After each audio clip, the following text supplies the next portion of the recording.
অনেক বছর আগের কথা। এক গ্রামে মানিক নামে একজন কৃষক বাস করত। তার খুব ছোট একটি পরিবার ছিল। তার পরিবারে একমাত্র তার মেয়ে ঝিনুক। মানিক অনেক কষ্ট করে ঝিনুককে পড়ালেখা করিয়েছিল।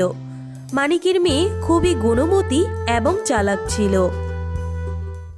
সেই গ্রামে ধর্মপাল নামে এক লোভী ও বেঈমান জমিদার ছিল। সে তার জমি কৃষকদেরকে চাষ করার জন্য ধারে দেয় এবং তাদেরকে বোকা বানিয়ে জমির সব ফসল সে নিয়ে যায়। এই কৃষকরা খুবই বোকা। এদেরকে দিয়ে আমার জমি চাষ করিয়ে পুরো ফসল আমি নিজেই নিয়ে নেই। বেচারা কৃষক দুবেলা রুটিও খেতে পারে না। আজ্ঞে হুজুর, আপনি তো ঠিকই বলেছেন। আপনার হুকুম ছাড়া তো একটা পাতাও নড়ে না। এই কৃষকদের ঠকিয়ে আমাদের বেশ ভালোই লাভ হচ্ছে। কি বলেন হুজুর? হ্যাঁ রে কানাই, তুই ঠিকই বলেছিস, ব্যবসা ভালোই চলছে। জমিদার তার সহকারীর সাথে এসব বিষয়ে কথা বলছিল। ঠিক তখনই সেখানে মানিক আসে। মালিক, আমি শুনেছি আপনি কৃষকদেরকে ধারে জমি চাষ করার জন্য দেন। আরে হ্যাঁ হ্যাঁ, তুমি ঠিকই শুনেছ, আমি আমার জমি কৃষকদের ধারে দেই। তো মালিক, দয়া করে আমাকে আপনার জমি ধারে দিন। আমি আপনার জমিতে 1 বছরের জন্য কাজ করতে চাই। আচ্ছা ঠিক আছে, আমি তোমাকে আমার জমি ধার দেব, কিন্তু আমার জমি নিতে হলে তোমাকে কিছু শর্ত মানতে হবে। ঠিক আছে মালিক, আমি আপনার সব শর্ত মেনে নিতে রাজি আছি। বলুন মালিক, আপনার কি শর্ত? শর্ত হলো এটাই যে তোমাকে আমার জমিতে কাজ করতে হবে এবং 5 বছর পর জমির যত ফসল তা থেকে আমাকে অর্ধেক ফসল দিতে হবে। ঠিক আছে মালিক, আমি আপনার শর্তে রাজি। জমিদারের কাছ থেকে জমি বুঝে নিয়ে মানিক বাড়িতে চলে যায়।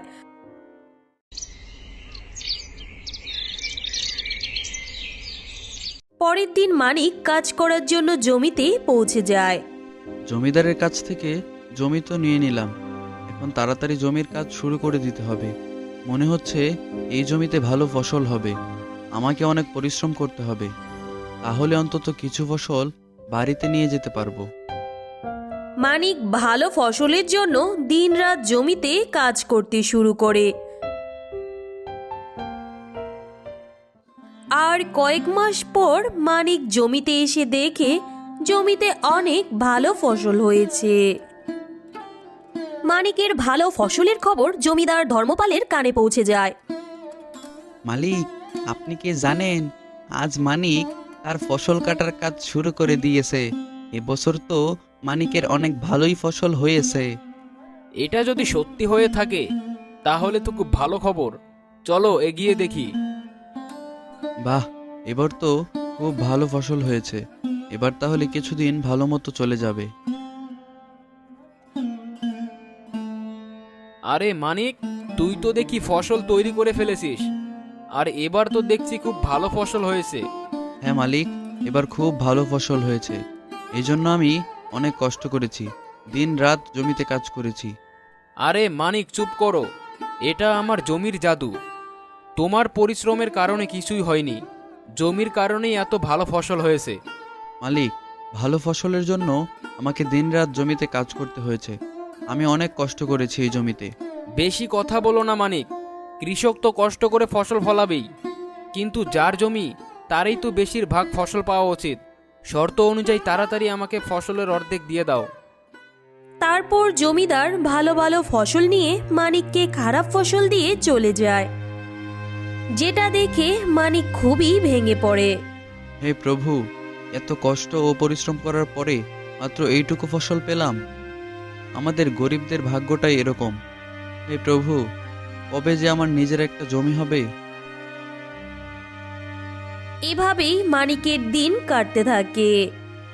কিছুদিন পর মানিকের মেয়ে ঝিনুক, যে শহরে থেকে পড়ালেখার জন্য গিয়েছিল, সে আবার গ্রামে ফিরে আসে। বাবা, আমাদের গ্রামের এরকম অবস্থা কেন? গ্রামের সকল মানুষকে দুঃখী ও অসহায় মনে হচ্ছে। কি কারণে এরকম হয়েছে বাবা? ঝিনুক, মা শোনো, এই গ্রামে গরিব কৃষকদের সবারই একই অবস্থা।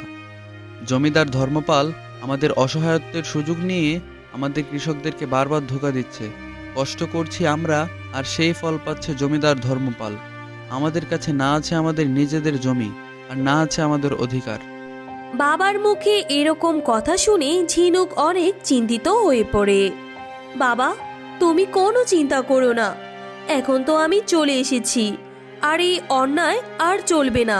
আজকে থেকে আমি তোমার সাথে জমিতে কাজ করব, আর ওই লোভী জমিদারকে উচিত শিক্ষা দেব।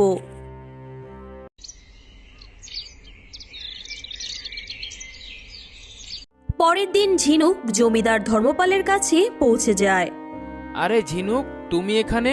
বলো, তোমার লেখাপড়া কেমন চলছে? আমার ধারে কিছু জমি লাগবে। তুমি তো একটা ছোট মেয়ে, আর তুমি কিনা জমি চাষ করবে? আরে তুমি এখনো অনেক ছোট, এখন তোমার লেখাপড়া করার বয়স, তুমি এখন জমিতে কাজ করতে পারবে না। না মালিক, আপনি ভুল বলছেন। যদিও আমি পড়ালেখা করি, তবুও আমি একজন কৃষকের মেয়ে, তাই আমি জমিতে কাজ করতে পারবো। আচ্ছা ঠিক আছে, তোমার কথা আমি মেনে নিলাম, আমি তোমাকে জমি দেব, সমস্যা নেই। আপনাকে অনেক ধন্যবাদ মালিক। আরে ধন্যবাদ পরে দিও, আগে আমার শর্তগুলো শুনে নাও। হ্যাঁ মালিক, বলুন আপনার কি শর্ত? ও তো খুব ছোট, এবার এমন কোনো শর্ত দিতে হবে যেন জমির সকল ফসল আমি হাতিয়ে নিতে পারি। যেহেতু তার বাবা মানিক প্রতি বছর ধান চাষ করে, তাই এবারও মনে হয় ধান চাষ করবে। হ্যাঁ ঝিনুক শোনো, তোমার জমির যা ফসল হবে সেখান থেকে অর্ধেক ফসল আমাকে দিতে হবে, আর বাকি অর্ধেক তুমি নিয়ে যাবে। কিন্তু উপরের ফসল আমি নিয়ে নেব, আর নিচের ফসল তুমি নিয়ে যাবে।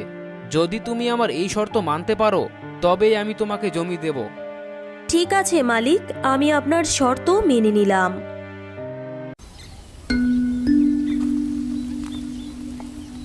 পরের দিন থেকে ঝিনুক তার বাবার সাথে জমিতে কাজ করতে শুরু করে। ঝিনুক এবার ধানের জায়গায় আলু চাষ করলো। কয়েক মাস পর ফসল দিয়ে পুরো জমি ভরে ওঠে। এবছর আলুর ফসল অনেক ভালো হয়েছে। তারপর ঝিনুক ও তার বাবা মানিক জমি থেকে আলু তুলতে শুরু করে। ফসলের খবর সাথে সাথে জমিদারের কান পর্যন্ত পৌঁছে যায়, এবং জমিদার ঝিনুকের জমিতে চলে আসে। তা ঝিনুক, আমার শর্তের কথা তোমার মনে আছে তো নাকি? হ্যাঁ মালিক, আমার সবকিছু মনে আছে। অর্ধেক আপনার এবং অর্ধেক আমার, এবং আপনি বলেছেন উপরের ফসল আপনি নেবেন এবং নিচের ফসল আমি নিব। আরে হুজুর, এই মেয়ে তো দেখছি খুবই চালাক। এটা তো ধানের ফসল নয়, এটা তো দেখছি আলুর ফসল। আরে এ কি ঝিনুক, এবার তুমি আলু চাষ করেছো? হ্যাঁ মালিক, এবারে আমি আলু চাষ করেছি, এবং আপনার শর্ত অনুযায়ী উপরের ফসল হলো গাছের ঘাস, তাই আপনাকে আলু গাছের ঘাসই নিতে হবে। কিন্তু এই ঘাস লতা পাতা দিয়ে আমি কি করব? আপনি কি করবেন সেটা আপনার ব্যাপার, কিন্তু আপনাকে আপনার শর্ত অনুযায়ী উপরের ফসলই নিতে হবে। এভাবেই ঝিনুক তার চালাকির মাধ্যমে জমিদারকে উচিত শিক্ষা দিয়ে দিল, আর সব আলু নিয়ে বাড়িতে ফিরে গেল। এইদিকে লোভী জমিদার ঘাস ও লতাপাতা নিয়ে বাড়ি ফিরল। হুজুর, পুরো গ্রামে আজ পর্যন্ত কেউ আপনাকে বোকা বানাতে পারেনি, কিন্তু এই পুচকে মেয়ে আপনাকে বোকা বানিয়ে দিল। আরে ওই মেয়ে আমাকে কি বোকা বানাবে? আসতে দাও, এবার এমন চাল চালবো না, দেখবে আমি তো এবার ঘাস লতা পাতা পেয়েছি, পরের বার ওরা ঘাস লতা পাতাও পাবে না।